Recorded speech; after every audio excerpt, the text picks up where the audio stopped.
What were the biggest stories of the year? It's a question we ask ourselves every year around this time as we look back at the politics, social issues, personalities, and stories that shaped or helped define the preceding months.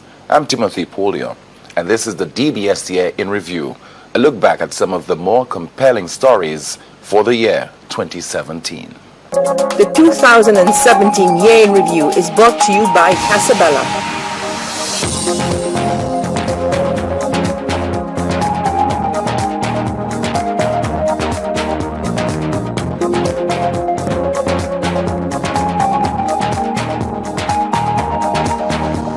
The year began with the government under fire for changes to the Citizenship by Investment program. Among the changes was the removal of the requirement for an applicant to provide a sworn affidavit to declare financial resources of at least US $3 million. Changes were also made to the qualifying investments in the National Economic Fund. The island recorded its first homicide in less than a week into the new year, and a government minister found himself in hot water after nude photos purportedly of him began being circulated on the internet. The year began with the government under fire for changes to the Citizenship by Investment program. Among the changes was the removal of the requirement for an applicant to provide a sworn affidavit to declare financial resources of at least US $3 million. Changes were also made to the qualifying investments in the National Economic Fund. The island recorded its first homicide in less than a week into the new year, and a government minister found himself in hot water after nude photos purportedly of him began being circulated on the internet. The government was forced to defend its decision to make changes to the Citizenship by Investment program from early on. While it said the changes, which took effect on January 1st, were aimed at making the program more competitive, the opposition Saint Lucia Labour Party was concerned that some of the changes would cause irreparable damage to the reputation of the Saint Lucian passport and the CIP program. All of this was happening at a time when the opposition and others were already expressing concerns about the safety and security of the island's Citizenship by Investment program. These fears were heightened after a 6-minute feature on the initiative. The CBS special pointed to a list of international fugitives who had citizenship in Caribbean islands, among them a Russian wanted for bribery and embezzlement, 2 Ukrainians suspected of bribing a UN official, and 2 Chinese women wanted for financial crimes. Prime Minister Chesney sought to allay citizens' fears and to respond to the opposition's criticisms. The SLP responded to the Prime Minister's statements, calling them incoherent and comical. Opposition MP and former chairman of the CIP, Dr. Ernest Hilaire, said the changes to the CIP would result in the program being disgraced and shamed. In January, Saint Lucia and the wider region said farewell to Sir Kenneth Dwight Vincent Venner. Sir Dwight, who passed away in December, was the governor of the Eastern Caribbean Central Bank, a position he held from December 1989 to November 2015. The funeral service for Sir Dwight was held at the Minor Basilica of the Immaculate Conception in Castries. The service, which was streamed live on the internet, was attended by several local and regional dignitaries. Instead, the Phase 1 building of the Eastern Caribbean Central Bank headquarters would be officially named in his honor. Sir Dwight's widow, Lady Linda Arnold Winville Venner, and other family members attended the ceremony in St. Kitts in March. A 21-year-old resident of Grosley, Jeremy St. Martin, became the island's first homicide victim for 2017 after being shot multiple times. His death would set the tone for the rest of the year, with gun violence becoming a major concern for citizens and policy makers.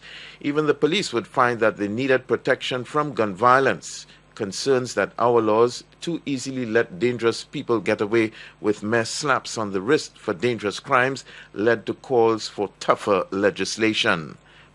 The Prime Minister responded to public concerns by giving assurances that addressing crime and improving the justice system were priorities for the government during the new year. Within days of the Prime Minister's press conference, the island experienced one of its bloodiest weekends, one that saw police responding to multiple shootings and one stabbing. A Marigot man lost his life to a police bullet. 3 men were gunned down in Jacmel, and another man was stabbed to death. Another young life was snuffed out by bullets in Boapatat in Montdion. At the end of it all, 6 individuals lay dead. With the island being rocked by gun violence almost on a weekly basis, the Prime Minister announced government's intention to create more hotlines so that persons could report crimes anonymously. The 3 men charged with the February 14, 2009 stabbing death of Dwayne Chubby James at Maynard Hill, Marcia, all walked free in January. The 3, Jonathan Ninjadan Centros and his co-accused Lyndon Blass and Marvin Terry Nelson, won an application for a reduced sentence that took into account time already served on remand. While the family and friends of the 3 men met news of their release with jubilation, the family of the deceased in the case reacted in disbelief. The Saint Lucia Labour Party continued its opposition to the Desert Star Holdings Pearl of the Caribbean development and changes made to the Citizenship by Investment program to accommodate the development. The Labour Party said the removal of the US $3 million net worth as a qualifying investment and the removal of the annual limit of 500 applications and the guarantees of processing all Desert Star Holdings applicants in 35 days were detrimental to the island's reputation. Government continued to defend its decision to enter into the agreement with Hong Kong-based DSH Limited, even as a petition to halt the project began being circulated online. Invest Saint Lucia would undertake an aggressive PR campaign to clear up what it said were misconceptions about the project. The SLP responded by accusing the government, through Invest Saint Lucia, of publishing more inaccurate information about the project.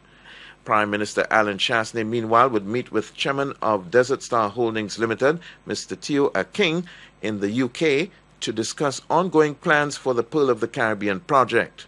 He also profited the opportunity to meet with St. Lucians living in England to convince them of the economic benefits of the project. Back home, government announced plans to engage various community and special interest groups on the development.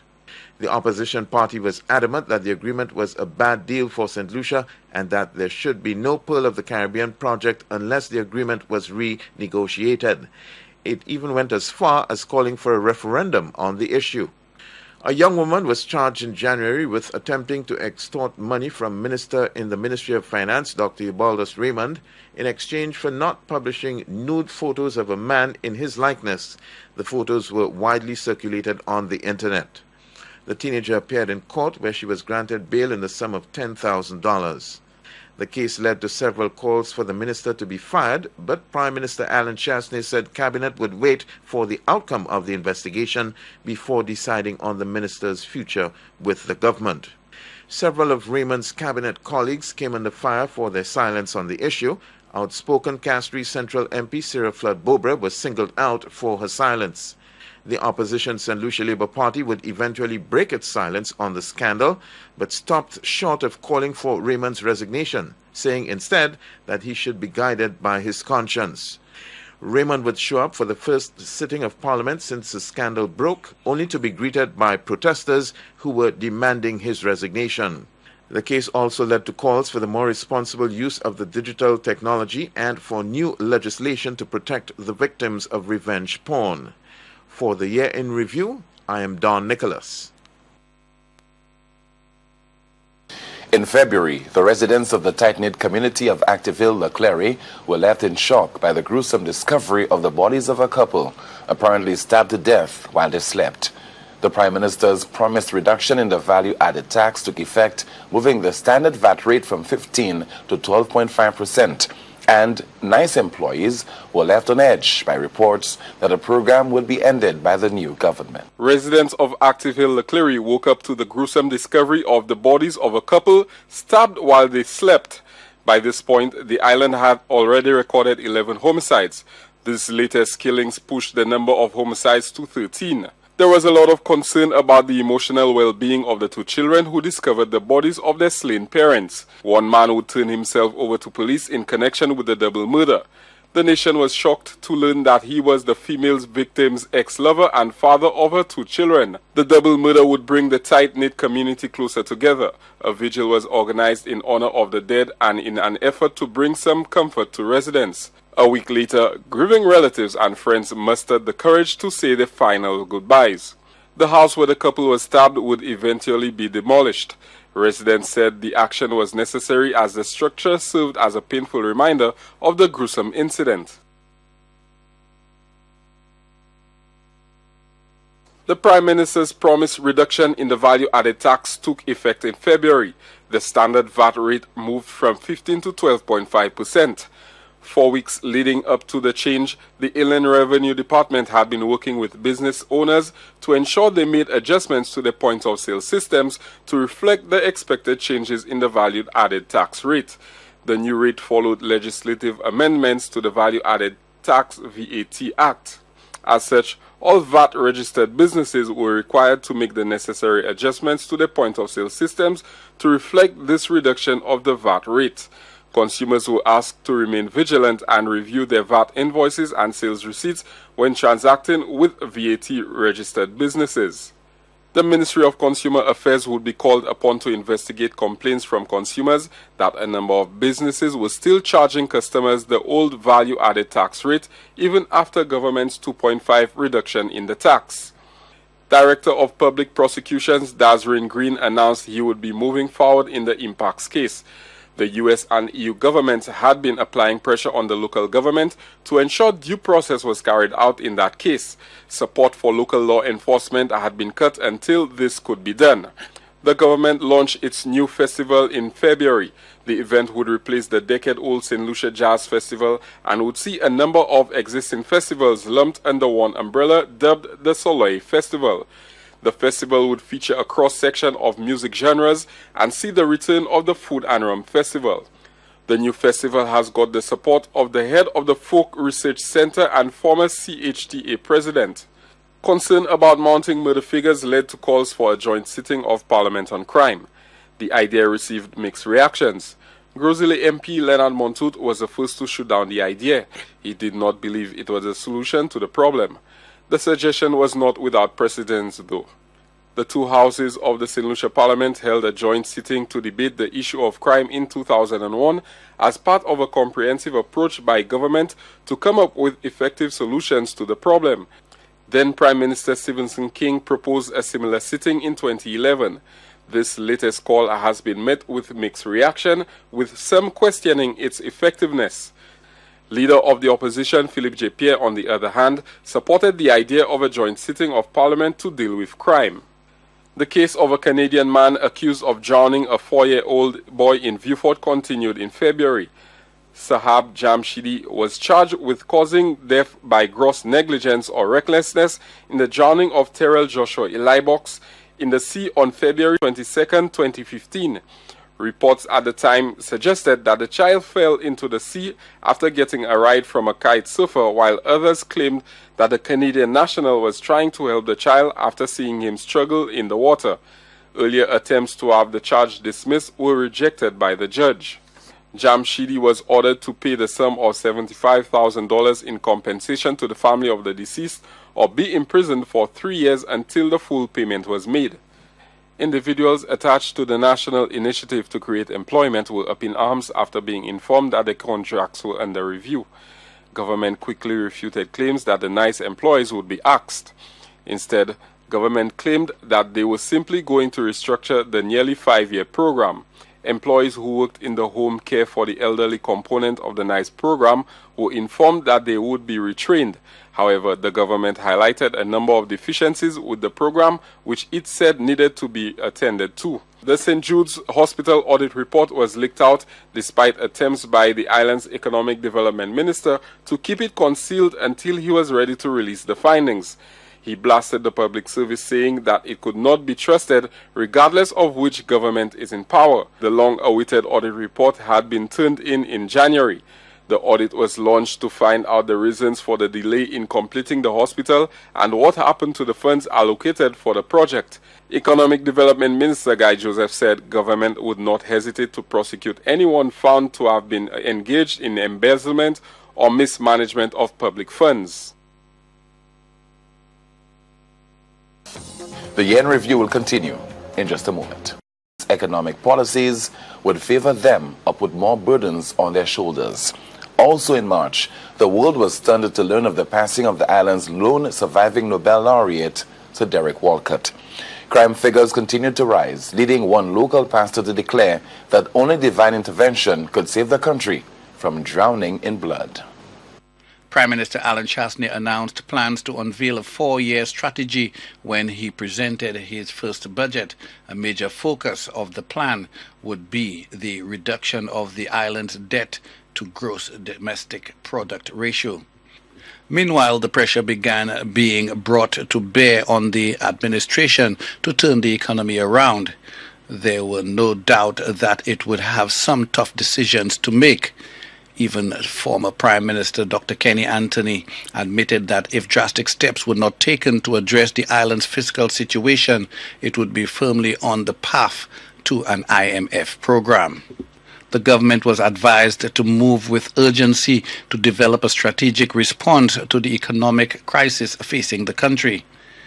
The opposition Saint Lucia Labour Party, meanwhile, said it was appalled by government's handling of the economy and didn't expect to be impressed by the new government's budget. 52-year-old Virgil Roberts became the island's 18th homicide. Roberts' nude body was discovered by her neighbors. Minister for Social Justice Leonard Montoute reacted to the death, expressed his government's concern about the spate of violence in the country. Mounting concern about the island's high murder toll even led to one pastor to suggest that only divine intervention could help fix the problem. National Security Minister Herman Gill Francis, meanwhile, sought a more earthly solution by calling for there to be better conflict resolution amongst citizens. The minister went a step further and suggested that conflict resolution be included on the local school curriculum. Opposition to efforts by a group of investors to construct a dolphin park at the Pigeon Island National Landmark grew in March. The proposal included the construction of a restaurant among the other facilities. A petition raising objection over the project went into circulation, only to leave one in support of it follow. The Saint Lucia National Trust came out in opposition to the project. The concern was that such a facility could destroy the ecological, environmental, historical, and archaeological assets of the area. Tourism Minister Dominic Fede fired back, calling the opposition to the Dolphin Park hypocritical. The minister was having a hard time wrapping his mind around the idea that citizens who backed the slaughter of whales were opposed to the dolphins in captivity. Prime Minister Chesney joined the fray, taking issue with the manner in which the investor behind the proposed Dolphin Park project was being treated. The Saint Lucia National Trust was unwavering in its opposition to the project. Meanwhile, the Saint Lucia Labour Party embarked on a series of town hall meetings in a bid to garner support for planned protests against the DSH and Dolphin Park projects. Literary icon Sir Derek Walcott died in March. Sir Derek, who turned 87 in January, passed away at his remote residence in Cap Estate. Prime Minister Chesney reacted to the news, said that Saint Lucia had suffered a great loss with the passing of the poet and playwright. Sir Derek, it was announced, would receive a state funeral, the highest national honor normally reserved for heads of state and government, was conferred on Sir Derek out of respect for his exceptional contribution to the literary and artistic legacy of St. Lucia, the Caribbean, and the world. Sir Derek's funeral began with his body lying in state in the House of Parliament. The body was escorted by a military parade to the Basilica of the Immaculate Conception, Castries, where the service was held. Sir Derek was laid to rest at Montfortune near the Inniskilling monument within close proximity of fellow laureate Sir Arthur Lewis. A late afternoon explosion of the RG quarry in Cul-de-Sac was felt all the way in the north of the island. The powerful black claimed multiple lives, left several more injured, and damaged nearby homes and businesses. Prime Minister Alan Chesney and Castries South East MP Guy Joseph were on the scene to get the first-hand appreciation of the extent of the damage caused. Investigations immediately got underway to determine the cause of the explosion. Forensic evidence samples were sent to Colorado in the U.S. for testing.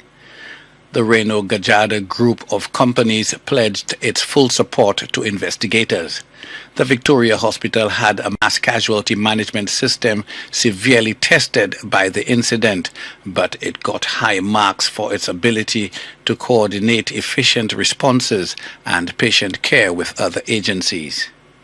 Persons in close proximity to the blast were encouraged to seek medical attention. But there were also concerns about the possible psychological and emotional effect on the families of the victims. The Victoria Hospital confirmed 31 persons were directly affected by the explosion. There were calls for a thorough investigation into the quarry blast. The police were also put on the defensive, having to explain their role in authorizing the use of explosives at the site. The wife of one employee who perished in the blast said she would not be seeking compensation from the company. Instead, she said she would be focusing on helping her children deal with the loss of their father. The owner of the company also lost a brother in the explosion. Government held a series of visits to the St. Jude Hospital reconstruction site in April as it attempted to decide the way forward for the project.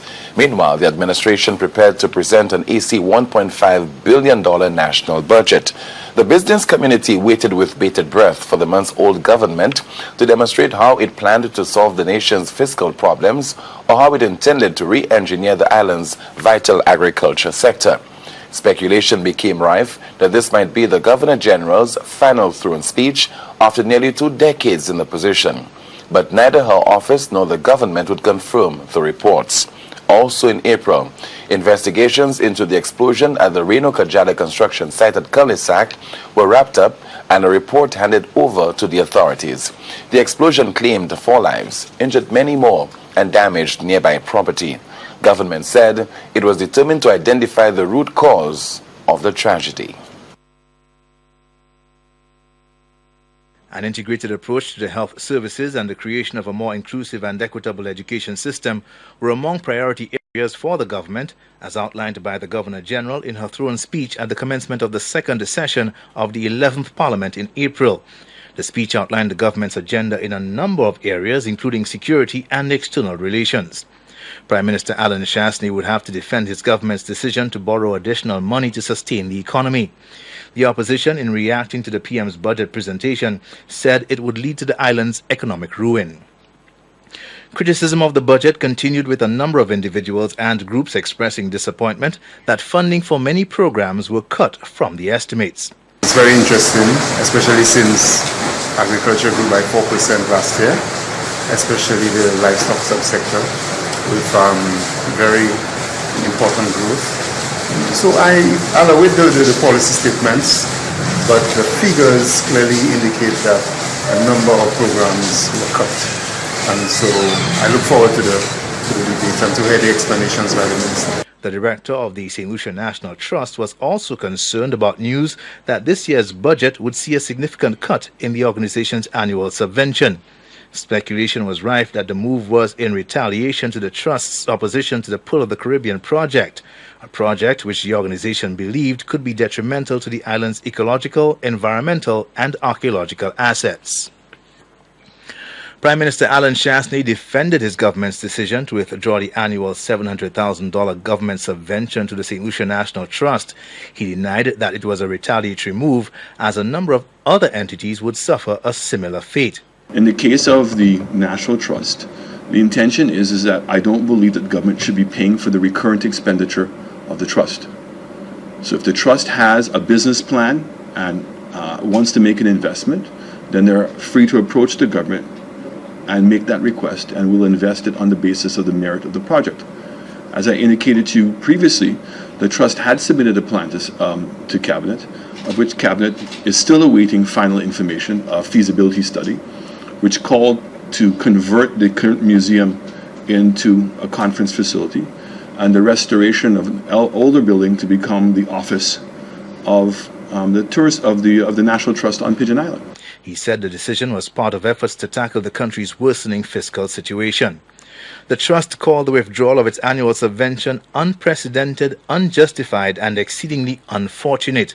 Its members would gather outside Parliament to stage a silent protest against the move. The Saint Lucia Labour Party condemned the action.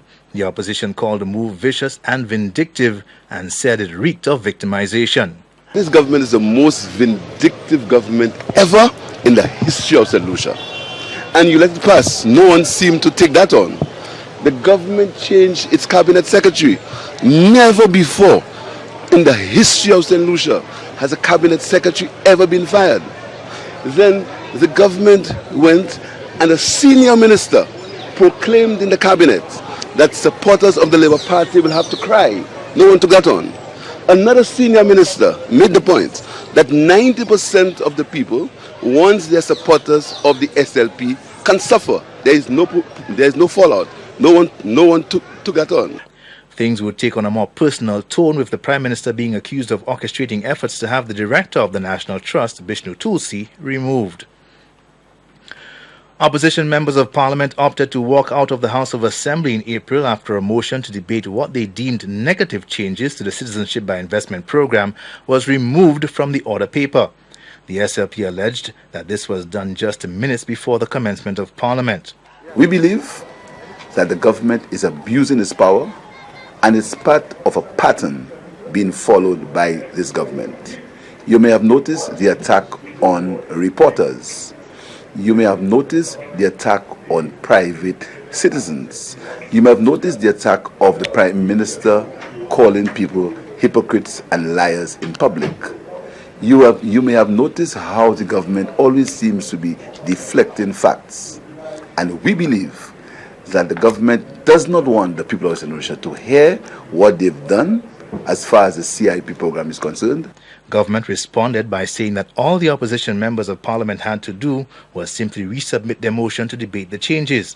It's very unfortunate because the Speaker did make a point of apologizing to the opposition for not telling them that the motion was removed from the order paper. She apologized profusely, and she also indicated to the opposition that the matter had not been completely set aside. The matter had simply been deferred to a subsequent sitting of the House. So it was definitely unfortunate that they took the decision to walk out and miss some of the other significant bills that were down for discussion. Meanwhile, Prime Minister Chesney reiterated his unwillingness to debate the motion by the opposition concerning the amendments to the CIP. From my perspective, I don't know how you debate a motion in which is based on something that's non-factual. So the wording of the motion, in my mind, was uncomfortable and didn't feel comfortable going to debate it. Now, those are things, if they want to bring it up in the debate, they're free to bring it up in the debate. But it can't be written in a motion because the motion says whereas, which suggests that it is in fact. There is no fact that suggests that because we've lowered the price that the program has jeopardized the reputation, nor has it undermined the security of this country. Opposition to the Desert Star Holdings Pearl of the Caribbean project reached fever pitch in April after news broke of plans by DSH to build a causeway linking the Maria Islands to the mainland.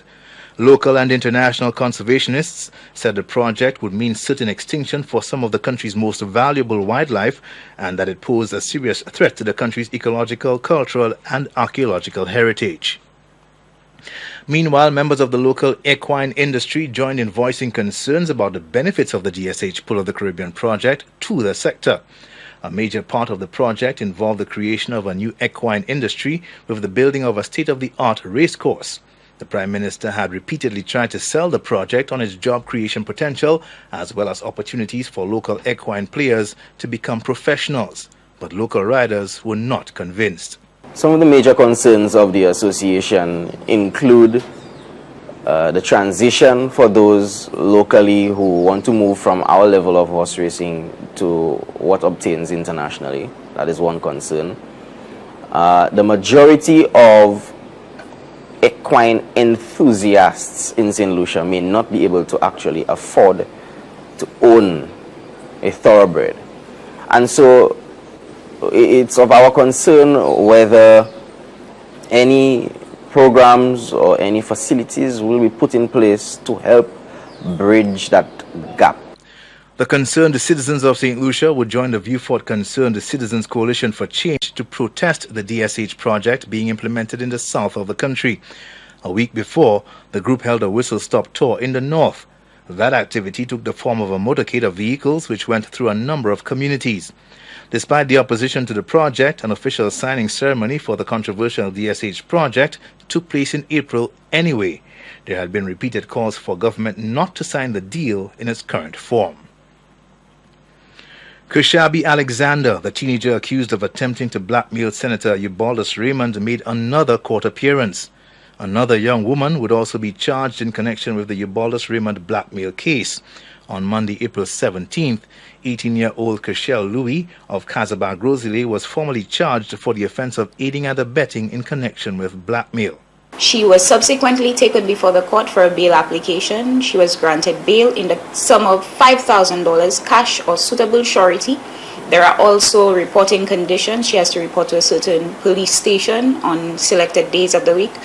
There were also travel restrictions attached to the bail conditions. Former St. Lucia diplomat and head of the St. Lucia Foreign Service, Ambassador Earl Huntley, continued to be an outspoken advocate for constitutional reform. Mr. Huntley delivered a lecture on constitutional reform in St. Lucia in collaboration with the UWI Open Campus in St. Lucia and the National Television Network, NTN. It followed a symposium in March that saw the Prime Minister and the leader of the opposition, Philip J. Pierre, as well as others, coming together at a symposium to discuss constitutional reform. A committee tasked with reviewing the island's constitution was assembled in 2004. The recommendations included reforms in areas such as capital punishment, term limits for the Prime Minister, and same-sex marriage. It came before the House of Assembly for debate in 2015. Members picked the report apart, finding fault with many of the 190 recommendations. One of the main objections was to the recommendation that an elected member of Parliament must resign from that chamber if they opt to accept a ministerial post. Prime Minister and Minister for Finance and Economic Growth, Chesney, delivered his first budget address in May. The Prime Minister also unveiled the long-awaited roadmap for the building of a new St. Lucia. The plan outlined some of government's specific plans for the year, as well as the strategic priority areas for the next 4 years. It included creating sustainable employment, social re-engineering, tourism, agriculture, security and justice, energy, and climate change. The Prime Minister expressed his government's determination to lift St. Lucia out of what he called an economic quagmire. He said the economic situation was far worse than his government had expected. He cited the huge debt, low growth and productivity, and high unemployment as the major contributing factor. Commodity prices have remained low, particularly energy prices, and this has contributed to the low levels of inflation in most countries. Crude oil prices have remained below US $50 per barrel on average in 2016. This average remains significantly below its peak in 2008 when the average was $99.06 per barrel. Indications suggest a slight increase in inflation in 2017, particularly in advanced economies as interest rates are expected to increase. Madam Speaker, the economies of most Caribbean countries showed signs of strengthening in 2016, with the exception of Trinidad and Tobago. An increase in the excise tax on fuel, the closure of Radio St. Lucia, and the review of the Fish Marketing Corporation were some of the measures announced by the Prime Minister to help put the country back on stable footing. The government would accuse the opposition of deliberately trying to frustrate the budget debate process. The debate came to an abrupt end and postponed until June 20th after opposition members were not forthcoming with their contributions. So the next suitable date would have been June 20th for all parties involved. So this is why the House of Assembly took the decision to put the debate on the appropriation bill onto June 20th. The SLP responded, saying it was fully prepared to recommence debate on the appropriation bill.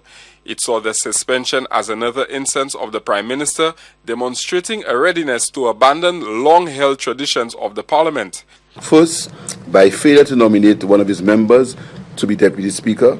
Second, his refusal to debate a legitimate motion to discuss the controversial CIP program. His attempt to block and cover up the contents of the DSH agreement, which the Prime Minister had disclosed to the public that the contents were authentic, and now his unprecedented move to suspend debate on the appropriation bill. The Prime Minister was also taken to task for his failure to nominate one of his members to be Deputy Speaker of the House of Assembly, something the SLP said it was prepared to take to court.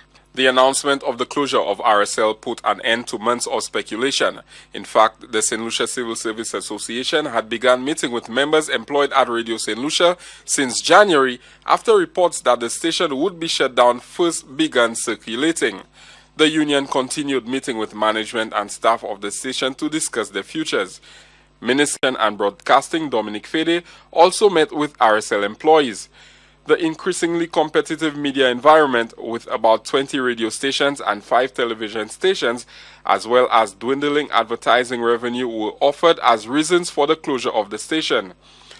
There were fears that more radios and television stations could face closure for the same reasons. We have a small economy. There's only a certain level of advertising revenue.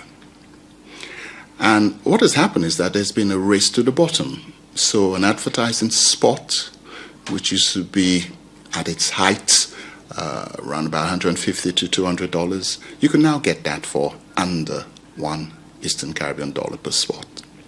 So therefore, it reflects on the revenue we're able to collect from radio stations. And radio station managers have informed me that they are in a depressed stage. Meanwhile, Information and Broadcast Minister Dominic Fede wasn't saying much about how government would proceed with the closure or what would have happened to the employees. A report from the new board of directors had been turned in, but government had been slow in revealing its contents. A growing number of people joined the opposition SLP in calling for the cash-strapped station to remain open. They instead called for the injection of the requisite financial and human resources to assist in its revival. Opposition leader Philippe Jepierre gave an impassioned response to the Prime Minister's budget address, in which he criticized the emotionlessness of some government policies. Referring specifically to the decisions to end the NICE program and to shut down state-owned Radio Saint Lucia, he accused the government of increasing poverty and employment through its policies. I'm concerned about the human element. You know, it's people who work there. And you have to be concerned about them, about their families, about their future. So it's just not a matter of just closing down places. You have to be concerned about people who work there, and they have their concerns, they have their emotions, they have their needs, they have their commitments. That's what concerns me. What has happened to the people, and whether the government has an appropriate method of dealing with the people who work there. May saw renewed calls being made for the regulation of social media after the circulation of several sexually explicit videos, fake news stories, and other offensive content. It all started in March when a video showing a group of young boys engaging in sexual activity while being directed by an adult was circulated online. It sparked concerns about young people's increasing use of the internet as a source of sexual information and experimentation. In May, a video showing a young woman engaged in sexual activity with multiple partners joined the growing list of porn videos in circulation. The video prompted law enforcement officers to warn the persons circulating this and other similar videos that they could find themselves in serious trouble with the law. Leonard Montoute, who was acting Prime Minister at the time, said it was time that the government considered introducing legislation to regulate social media in order to counter the spread of false narratives and other kinds of offensive material. The statement followed the posting of graphic images of 2 teenage victims in a weekend car crash. Weeks before, the office of the Prime Minister expressed concern about an increase in the number of fake social media profiles bearing the name of the Prime Minister or purporting to be the office of the Prime Minister. We want people to know that they're communicating directly with the Prime Minister or the office of the Prime Minister when they send messages. So we basically issued a communicate to the public to let them know what are the official pages of the Prime Minister on social media. Where we have noticed the fake accounts mostly has been on Facebook, unfortunately. So basically people have been starting accounts in the name of the Prime Minister and then communicating with people as if they are the Prime Minister, and this obviously causes us some concern because people do think their messages are getting across when in fact it's not. A veteran journalist also joined calls for the crackdown to include fake news and fraud. This followed reports of the arrest of a popular local soca artist and the death of a well-known comedian. I mean, this is a serious thing, and people need to stop this nonsense. Stop sharing stuff. First of all, not everything that you see on the internet is facts and is truth. So stop sharing nonsense unless you have the evidence, that it's true. You know what I'm saying? Don't share stuff like that because it is harmful. It's harmful to no matter what walk of life you are from. It's harmful. We have our families, we have our kids. People who look up to us, and them hearing and seeing this kind of stuff. And when people the way that they did it, obviously. A lot of people are like having doubts. Is it real? Is it true? Is it true? Similar fake news reports also announced the death of former Prime Minister Dr. Kenny Anthony. The people who have been victims of fake news, including Nicole David and Cooks, ought to be able to stand up and take individual actions that are allowed in our Constitution, under our laws, because they have become victims of disinformation, deliberate disinformation that has caused serious harm to not only their reputations but also to their lives. The age-old axiom, if it isn't broken, don't fix it, was tossed out the window as the Saint Lucia Tourist Board and the Saint Lucia Events Company Limited implemented a number of changes to the decades-old Saint Lucia Jazz Festival. This would be the first time that the event would be held under the umbrella of the Soleil Summer Festival series. The festival featured an expanded list of fringe events.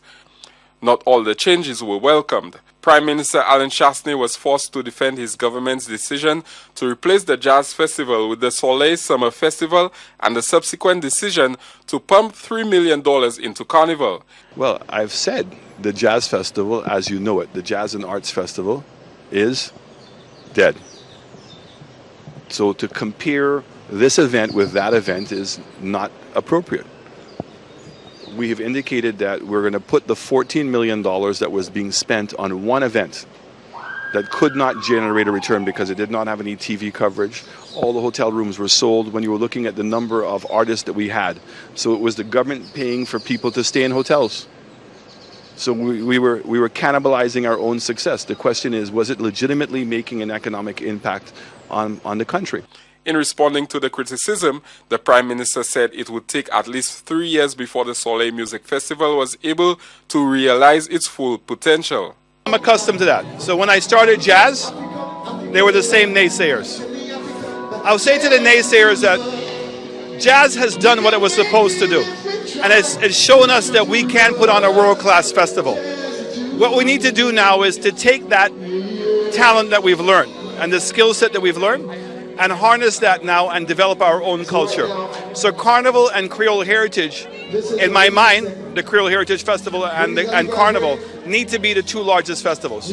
So what Jazz and Arts used to be in terms of size, the idea is to take Carnival and Creole Heritage to that level.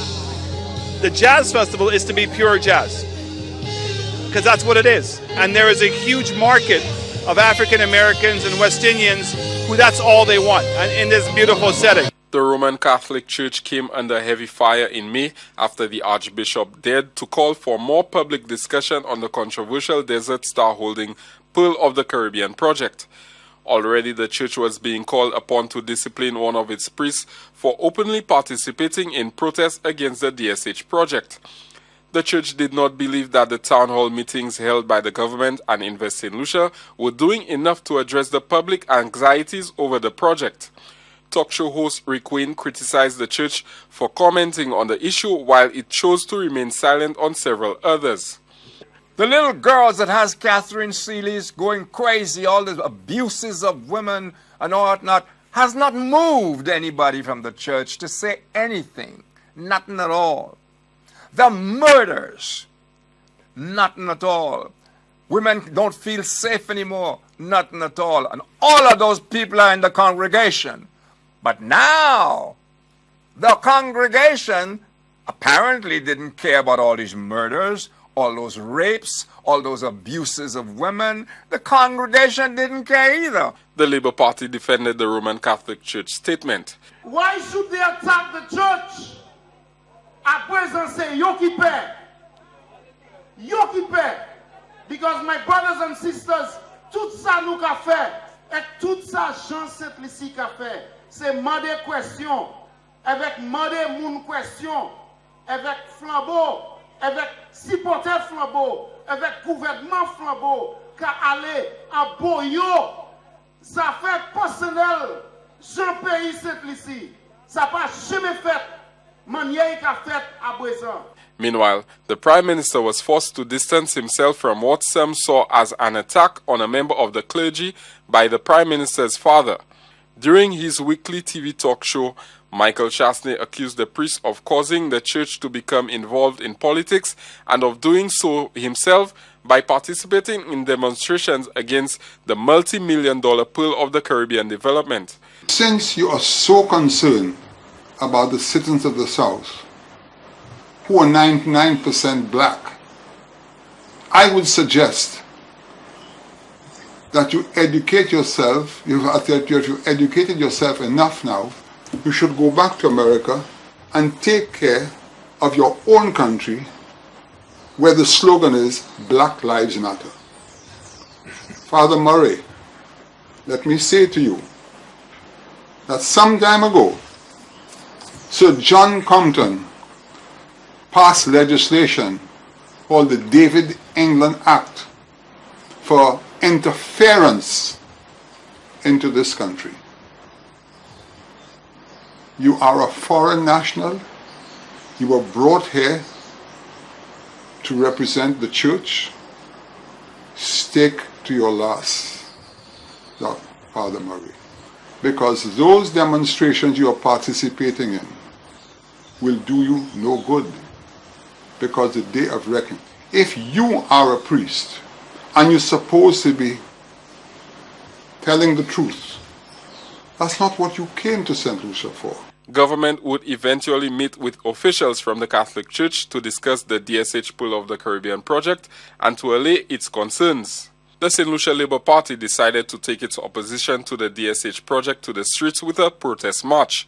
The Labour Party, which began negotiations with the developer while in government, was opposed to the inclusion of several clauses in the framework agreement the new government signed with the developer.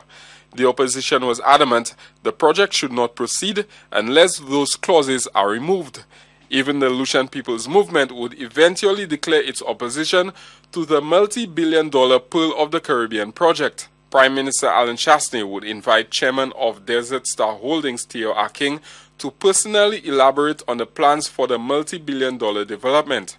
It did nothing to appease the opposition, which went ahead with its protest march anyway. Meanwhile, the ruling United Workers' Party held a march of its own in the south of the island, with public demonstrations generally being held up as good barometers of public opinion.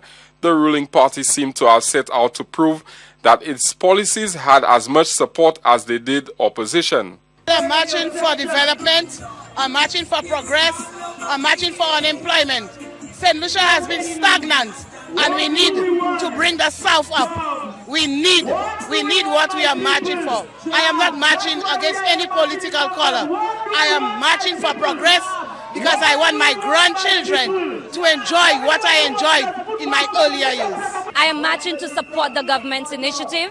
I am marching to send a message to the Prime Minister and his team to continue pressing on to do what they promised the people of Beaufort that they would do, and that is to help alleviate the problems of unemployment in Beaufort. I am marching so that the environment in Beaufort can become better, so that businesses can prosper, businesses can grow, and businesses can continue to survive. The Saint Lucia Labour Party threatened more protest action if the government did not respond to calls for full disclosure on the DSH Pearl of the Caribbean project. We'll continue our public town hall and community meetings to educate the people on the consequences of the DSH project. Fourthly, we will prepare for further protest action if the government continues to ignore and brush aside the concerns of the people of Saint Lucia.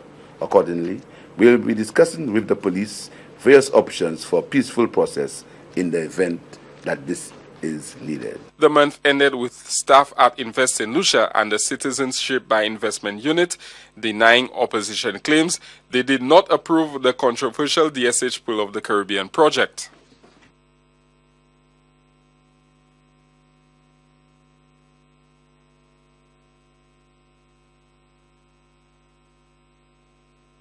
Please stay with us. The year in review will continue momentarily. Much for staying with the year in review. In June, government announced plans to set up a cybercrime unit within the Royal Saint Lucia Police Force to deal with the illegal activity. The CEO of the Citizenship by Investment Unit was sent on administrative leave, with the Ministry and the Ministry of Finance downplaying the decision and the Prime Minister distancing himself from the move. The United Workers' Party administration received mixed reviews of its first year in office, and the government locked horns with the artistic fraternity over plans to convert the National Cultural Center into a courthouse. June also marked the start of the Atlantic hurricane season. It would go on to become one of the most hyperactive, deadly, and destructive seasons. It featured 17 named storms, ranking alongside 1936 as the fifth most active season since records began in 1851 and the most active since 2010.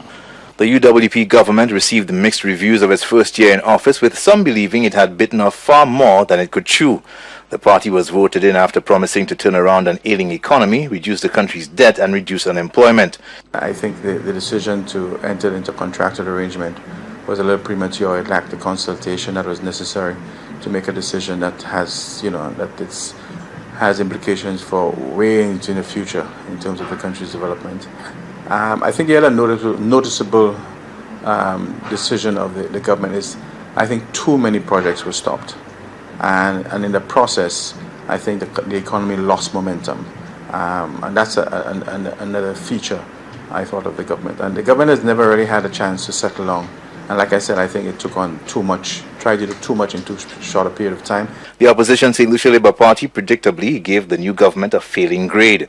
According to the SLP, nothing had changed since the June 6, 2016 general election that brought the UWP into office. Usually you would understand governments would probably be a bit slow in their first year, take their time to settle down, starting to get things in place, whatnot. But we've not seen the government being slow, or we've not seen the government trying to settle down. This is a government from day one that started off on the wrong footing. And for the last year, we've seen a recurrence of events, activities, conduct, announcement of policies, programs that have all been, disgraceful, if I may say so. The government, in its defense, claimed that the first year in office was spent fixing many of the problems inherited from the former administration. It, however, listed the reduction in VAT and its ability to attract more direct foreign investment as its biggest achievements since assuming office. We have had a lot of challenges, but of course, despite these challenges, we were able to implement and fulfill most of the promises that we made during the campaign. I'm sure you remember the 5 to Stay Alive as a campaign promise, and we were able to implement it. The reduction of VAT was also elections promise, and we were able to implement it, despite the challenges in the parliament that we could not have done it. I want to say that whilst we have limited resources, we would see what we can do to continue to develop our country. And I know my Prime Minister, Honorable Alan Chesney, is committed. The SLP did, however, publicly credit Prime Minister Alan Chesney for leading the UWP to victory at the polls. The party conceded that it was no small feat considering how divided the UWP appeared in the months leading to the election. In June, members of the artistic community expressed alarm at news that the government planned to turn the National Cultural Centre into a courthouse. Justice Minister Herman Francis sought to pacify the artists by explaining that this would be a temporary arrangement. It did not work. The artists were unhappy that they were not consulted before a decision was taken. I think it's sad that they feel disrespected, and what I really would want from them is that formality where there is an institution, an organization that we can work with. In the same way that they met, I would really like them to formalize that grouping so I have a point of contact within there so that I can engage. But the artists were not alone in their opposition to the move. Even members of the legal fraternity objected to it. It's madness. Total madness. You know, Saint Lucia, I don't understand this. We have a wonderful opportunity to reorganize the town of Castries. You need to establish a court center. It should be in the center of the city, like the cathedral is in the center of the city. Yeah, like your banking establishments in the center of the city. We have a wonderful opportunity of doing something in the center of the city. Knock down these buildings that were put up in 1951 and rehouse the people properly. Prime Minister Alan Chesney came forward with an alternative location for the National Cultural Centre, but the artists rejected the new site. The Board of Directors of the Cultural Development Foundation and the government would eventually meet and come to an agreement on the way forward. The 2017 Atlantic hurricane season officially started in June. It would go down in the history books as one of the busiest and most destructive seasons on record. Not only did it feature numerous deadly and record-breaking storms, but three of them, Hurricanes Harvey, Irma, and Maria, would decimate Texas, Florida, and the Caribbean. 17 named storms, 10 hurricanes, and 6 major Category 3 or stronger hurricanes tore through the Atlantic basin, well above the 30-year average of 12 storms, 6 hurricanes, and 2 major hurricanes. This placed 2017 among the top 10 most active Atlantic seasons on record. With predictions of an above-normal season, several organizations got to work early making preparations. The Ministry of Health got to work creating contingency plans to ensure essential services were maintained during an extreme weather event. The water and sewage company Wasco likewise began putting systems in place to ensure its infrastructure was not only able to withstand the impact of a disaster, but that its staff was prepared to restore a reliable water supply in the event of a catastrophe. The National Emergency Management Organization, meantime, was hard at work trying to settle on a policy to guide the operations of emergency shelters on the island. NEMO brought representatives of a number of disaster relief agencies together to review the draft document. Today we have brought a number of stakeholders and partners involved in shelter operations to discuss and to review the emergency shelter policy for Saint Lucia. That document was prepared more than 10 years ago. It was approved then, but we know that circumstances change, things change, contexts change, and we wanted to make sure that the documents that we have to guide our operations are really reflective of current realities. NEMO also reiterated what by now had become a perennial refrain, encouraging the public to pay attention to local weather reports for information on weather systems affecting the island.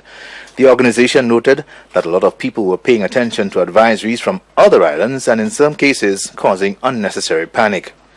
Castries Mayor Peterson Francis tasked crews from the Castries Constituencies Council to clear clogged drains along the highways and around the city circuit to help reduce flooding. Saint Lucia would be spared the worst of several approaching weather systems that would leave the island drenched, and for the first time ever, the National Hurricane Center would issue advisories on systems that were yet to develop but pose a threat of bringing tropical storm force or hurricane force winds to land areas. Met officials advised the residents against complacency and encouraged St. Lucians to be in a constant state of readiness. While the island was spared from a direct hit by any of the systems, it was repeatedly impacted by heavy rain and gusty winds. Regional airline Liat was forced to change its flight schedule several times due to the passage of these weather systems.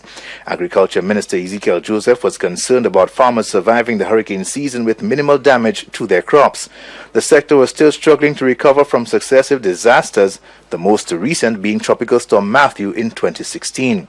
That system destroyed up to 85% of farms and led to severe shortages of produce. Over 2,000 registered grade 6 students throughout the island sat the common entrance exams in June. The number reflected a decline in the number of students writing the exams from several schools. Rhea Barrett of the Camille Henry Memorial School was the top performer in those exams. Universal Cycle Center, in what has become a standing tradition now, presented a brand new bicycle to the top performing student in the common entrance examination. This year's top performer, Rhea Barrett of the Camille Henry Primary School, received her prize from the island's top performer in 2011, who coincidentally attended the same school. The performance in mathematics remained a concern for education officials. The mean for that subject dropped from 60.98% last year to 56.33% this year.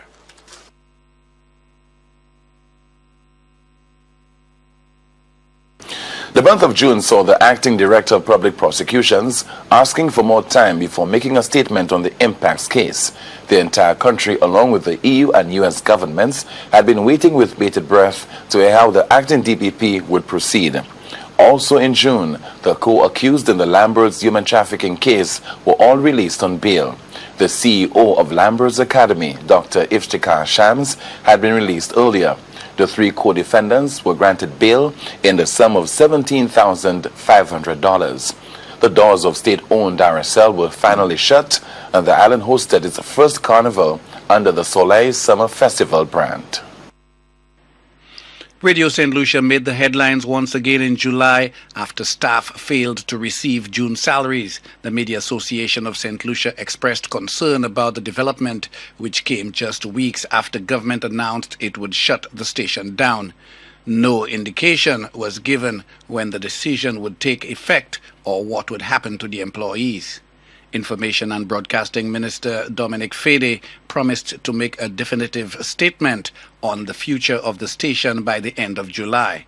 The Civil Service Association, in the meantime, continued to meet with employees while trying to get more information from government on the future of the station and its employees. Staff would eventually receive their salaries and government would make good on its planned closure of the station. This despite the efforts by the opposition and the Saint Lucia Civil Service Association to get a stay of execution. The opposition SLP noted that as a result of the decision to shut down RSL, more than 20 employees would join thousands of NICE workers to further increase the number of unemployed in Saint Lucia. The much-anticipated increase in the excise tax on fuel took effect in July. The tax moved from $2.50 to $4. Prime Minister Chesney said the money would be used specifically for road rehabilitation, but drivers responded to the new fuel excise tax increase by suggesting that they would be pushing for a fare hike as a result of it. Meanwhile, the minister in the Ministry of Finance, Dr. Eubaldus Raymond, tried to allay drivers' concerns by explaining that the fuel prices at the pump would not reflect the $1.50 price increase in the excise tax. The change in the fuel prices should not have taken the public by surprise, because it was one that the government made known. In fact, the Prime Minister made known in his policy statements during the budget debate. The effective date is today, July 3rd, 2017. And as I have said it before, the government has stated before that the price, the excise taxes will move from $2.50 to $4. The opposition SLP has criticized the government for implementing the increase. Though it was raised by the SLP parliamentarians, the Prime Minister and his minister in the Ministry of Finance refused to acknowledge this during the debate on the estimates. However, during the budget debate, it was explained by the Prime Minister that there was going to be a tax of $1.50, validating what we had said during the estimate debates, and that tax would be used to fix roads, and that he would be creating a dedicated revenue stream to fix the roads of Saint Lucia with the tax. July saw carnival activities reach fever pitch. It was the first carnival under the Soleil Summer Festival's banner. The festival was officially launched the month before with the hosting of the Epic Wednesday at the SAB playing field. The new venue was only one of several changes and innovations introduced to the carnival. Calypsonians and writers participating in the 2017 Calypso competition were praised for high quality of songs. There were predictions that this would be one of the best and most keenly contested competitions in local history. The fact that there were several former monarchs making up the list of finalists seem to support the claim. I think what has happened, really, Tim, is that we have two situations here. You have the judges they've become more, I would say, confident. They've gone through better training process, and a lot of the public itself, the Calypso lovers, I think, have grown also in their assessment, and they've come to maybe more appreciate the fact that the judge's decision is final. One Calypso commentator suggested that Calypsonians may have taken over from the media in holding politicians accountable and taking public officials to task. News that reigning Calypso monarch Minel would not be defending her crown was met with disappointment. The 2017 Intercommercial Calypso Monarch competition featured equally high-quality material, and for the first time in the competition's history, the crown had to be shared. The tribe of 12 dominated the king and queen of the band's competition, capturing all of the top prizes. In that competition, not only did they win the king and queen of the band's titles, but also copped the runner-up prizes as well. Hundreds of revelers took to the streets for the traditional Juve jump-up. The event, which had become more organized over the years, saw several Juve bands competing for prizes, just like the traditional costumed bands. The Mighty Pep captured the Calypso crown for the 8th time, while Ricky T and Arthur were crowned as Power and Groovy Soca Kings respectively. 11 costume bands competed for the coveted title of Band of the Year.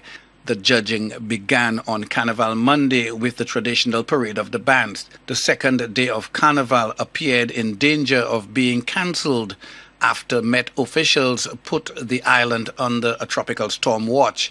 The watch was eventually discontinued and the parade proceeded as planned. Tribe of 12 walked away with most of the major carnival prizes, including Band of the Year. It also captured all 3 top spots in the Individual of the Year category and first place for Best Portrayal of Theme. Carnival organizers were pleased with the event. They also announced that 30% of revelers in the festival came from overseas to participate in the event. They said they would begin crafting a strategy to get more visitors to the island for the annual spectacle. In July, rumors began circulating that a government minister would be stepping down. As time went by, a name would be attached to the rumors. Minister in the Ministry for Agriculture, Fisheries, Physical Planning, Natural Resources and Cooperatives, Senator Jimmy Henry. Cabinet colleagues remained tight-lipped on whether there was any truth to the reports. Henry himself declined to comment on the rumors. Jimmy Henry would eventually resign from the Prime Minister Alan Chesney's cabinet, ending weeks of speculation about his future with the government. For reasons altogether personal, I have decided to tender my resignation with immediate effect from the Senate and as a minister.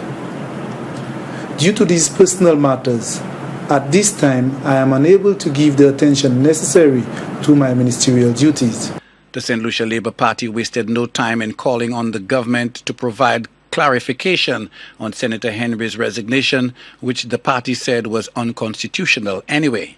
It is not clearly the acting Prime Minister to provide such an acceptance, but more importantly, like I said, it is the clarification that needs to be given by the Prime Minister on the why such has happened.